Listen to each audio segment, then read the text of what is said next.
هاي سلام، معكم شيماء ومرحبا بكم معايا في فيديو جديد. اليوم ان شاء الله غتشوفوا معايا تيراميسو بادق التفاصيل وباحترافيه تنجح معكم من اول مره. اول حاجه خديت اناء يكون ممسوح مزيان، درت فيه 5 من اصفر البيض، وغادي نضيف عليه 80 غرام ديال السكر. بالنسبه للحلاوه انا 80 غرام كتجيني المذاق اللي خاصو يكون، ما كتجيش حلوه بزاف مقيته بحال اللي كتباع على برا، بالعكس كتجيكم بنينه وكتذوقوا كل حاجه في هذيك التيراميسو ديالكم. المهم كنحطوا على بان ماغي مع التحريك المستمر، ضروري ما نحركو مزيان بالفوي حتى كيتبدل اللون ديال هذاك البيض، كيرجع صفر باهت، كي يبيض ليه اللون ديالو، كيتفتح شويه صافي. مع التحريك المستمر واخا نحيدوه من على الباماغي كنبقاو نحركو، لان داك الاناء كيبقى شاد السخونيه وما تكونش ليا طبقه لتحت ديال البيض باش ما طيبش لينا بالحراره ديال الاناء. كنحركو مزيان كيدفى هذاك الاناء صافي وكنحطوه جانبا.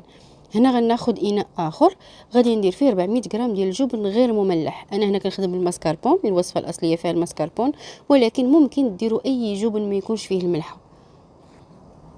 خديت 400 غرام غادي نطربو هكا بالباطور حتى كنحصل على قوام كريمي، وغنضيف عليه اصفر البيض اللي حضرناه في الاول. طبيعه الحال يكون برد، ما نضيفوهش وهو دافي باش ما يخسرش لنا القوام ديال الفرماج وديال الكريمه. كنطرب المكونات وما كنبالغوش في الخفق، غير حتى كينسجموا لي المكونات مع بعضياتهم صافي كنحبس.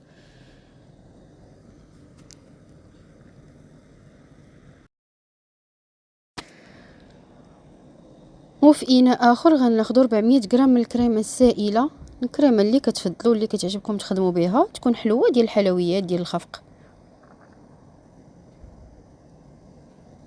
من الاحسن تكون بارده باش تحصلوا على نتيجه احسن في الخفق. كتطلع دغيا غادي نطلعها مزيان بالباتور. هادشي كله ممكن تخدموه في البيت خام، ممكن تخدموه هكا الطراب اليدوي الكهربائي اللي بغيتو.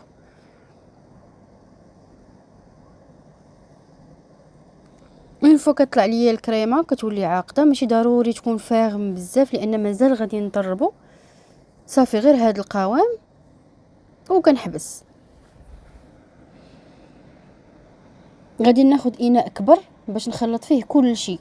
الخليط الاول اللي درنا فيه صفر البيض مع السكر مع الخليط ديال مع الجبن اللي طربنا، درته هو الاول في الاناء وضفت عليه الكريمه اللي خفقت وغنخلط كل شيء. التيراميسو راه سهله بزاف، مكونات بساط، راه ميم با 4 ديال المكونات، ولكن الطريقه ديالها هي كل شيء باش كنحصل على احسن كريمه عاقده واقفه نقدر نديمو ليها ولا نقطع الطريفات ديالها ويجوني واقفين باينين وزوينين. تركزوا فقط على الطريقه، كنخفقوا كل حاجه بوحدها، من بعد كنجمعوا كل شيء وكنحصل على احسن نتيجه.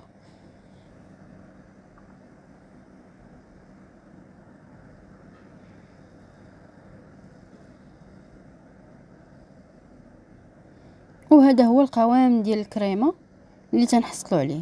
ديروه في بوش ولا تخدموه غير بالمعلقه اللي بغيتو.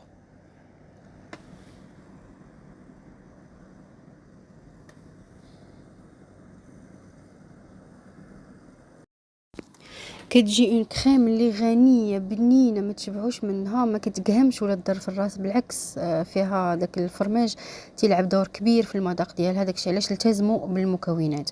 هنا بغيت غير نوريكم هذاك البيض ديال البيض. كتسولوني دائما في الكريم او بوغ في تيك توك منين كتاخدي البيض ديال البيض، راه دائما تيكون عندي زايد في الفريغو كنديرو في قريعات. اهم حاجه تكون ناشفه ما فيهاش قطره ديال الماء، تكون كتسد مزيان غير هكا ديال البلاستيك باش ما تطرطقش لكم في الفريغو. واحتفظوا بالبيض ديالكم، كتجبدوه بحال يلا خرجتوه من البيضه طلعوه ميرانغ، ديروا به اللي بغيتو اللي طيح لكم على البال. ممكن نخدموا به حتى لي ماكارون، راه كيصدق ما تخافوش منه نهائيا. كنخدم به لي داغواز الكريمو بور كلشي كنخدم به تيبقى مزيان. من بعد كنحتاجو دي بودواخ بحال على هذا الشكل، تيتباعوا في لي غروند سورفاس، موجودين في بيم مرجان، فين ما مشيتو عند اللي كيبيعوا لوازم الحلويات راهم موجودين. وممكن تخدموهم حتى في الدار، بسكوي على كويير ساهل مي هكا كيجي فيني واسهل الصراحه. مادام متوفر كيتباع علاش غادي نوجدوه. من بعد غادي نحتاج القهوه، ولا بد يا اما اكسبريسو يا اما هكا الساره، واحد 4 ولا 5 وجدوهم هما الاولين باش يكونوا باردين ونبداو الخدمه. في اناء يكون يا اما عائلي هكا كبير، ولا تاخذوا هذوك الكويسات صغيورين دي فيغين فرديين. انا غنشارك معكم بجوج بما ان هذا المول غير صغير، لان الكونتيتي اللي عطيتكم راها كبيره، راها عائليه، غتقدكم الا كانوا عندكم ضياف ولا كنتوا عائله ولا كتحماقوا عليها بحال راه كطير ما كتبقاش في الدار نهائيا. المهم غنخدم معكم المول الاول. كناخذ هذوك لي بودواغ، كنغطس جهه واحده والجهه الثانيه فقط. الا خليتوها راه غادي تذوب، لانه راه خفيف بزاف، راه مصوب غير بالبيض ديال البيض دغيا كيذوب في القهوه ما تكونش سخونه كيف ما قلت لكم. كنشربوه من الجهه الاولى الجهه الثانيه صافي، وكنستفوا مباشره في الاناء. نحاولوا ان القاعده ديال الاناء كلها تغطى، قطعوه بالموس ولا كيف ما موضح في الفيديو، باش كنغشي القاعده كلها. من بعد هكا بالبوش صراحه اسهل، وكنتحكم في السمك ديال الكريمه ديالي. بغيتو ديروا بمعلقه وتقادوا السطح ديالها راه ممكن، حتى هي ما كاينش المشكل. والطبقه ديال الكريمه درتها صافي، غادي نعاود الطبقه الثانيه ديال لي بودواغ.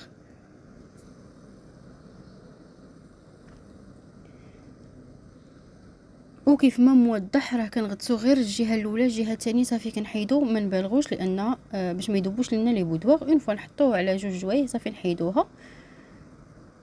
هي سهله وكتجي بنينه، كونوا اكيدين ما كاينش محسن من الحاجه مصوباها بيديك، عارفه شنو فيها. انتي متحكمه في السكر ديالها، متحكمه في لي برودوي ديالها واش مزيانين ولا لا. بالنسبه لي انا احسن حاجه، وسورتو انك تيكون عندك ان بليزير تصاوبيها العائله ديالك وليداتك ولا لي زانفيتي الا كانوا مع طاسه ديال القهوه، يا سلام. المهم انا درت الطبقه الثانيه ديال لي بودواغ، عاود الطبقه الثانيه ديال الكريمه صافي. كنحاولوا ليسيو السطح ديالها، يستحسن انها تكون عامره مزيان، تكون بلين هذيك الطبقه الاخيره، باش من الفوق فاش كنزينوها من بعد هي ولا بد نخليوها 6 سوايع في الثلاجه. هي راها كتوجد بالزربه زعما ما كتاخذش الوقت، ولكن باش تروبوزا ضروري اقل حاجه 6 سوايع. يستحسن تخليها تبات ليله كامله. صافي هنا غادي نوجد معكم حتى دي فيغين بنفس الطريقه. والديكوراسيون راه بواحد رشيشه ديال الكاكاو المر، من الاحسن تكون نوعيه جيده، ما يكونش هذاك اللي كيكون غامق بزاف، تيكون مر بحال محروق. المهم كنصحكم ان الا كنتو كتاخذوه من عند اللي كيبيعوا لوازم الحلويات، قولي ليه عطيني لا كاليتي زوين، عطيني هذاك القهوي و كاكاو خام بطبيعه الحال، ولكن قولي لي عطيني داك الماغون ما تعطينيش الكحل باش تجربي. واللي كيعرف ديجا راه كيعرف. سينون تاخذوا هذوك الحكاك اللي كيتباعوا في لي غروند سورفاس، راه كتكون مارك زوينه. صافي غادي نسوبودري هكا من الفوق، واحد الطبقه تكون لا باس بها. كنقي الجناب، وها التيراميسو ديالي واجده. الطبقه ديال الكاكاو كنخليوها حتى كنبغيو نسربيوها. مازال دي فيغين ماشي مشكل كنديروها، ولكن هكا فاش كيكون طبق كبير وعائلي يستحسن تخليوه حتى لاخر لحظه. غير كنزينوها صافي وكنقدموها مباشره. هنا غنقطع معكم باش تشوفوا الطبقات كيفاش كيجيو، الكريمه كيفاش شاده راسها. نتمنى انكم تجربوها، اكيد غادي تعجبكم وغادي نتفضلوها مليار مره على اللي كتاخذوا من الزنقه. نتمنى ان الفيديو ديال اليوم يكون خفيف عليكم ويكون نال اعجابكم، وغنضرب لكم موعد في فيديو جاي ان شاء الله. دمتم في امان الله وحفظه، وبسلامه.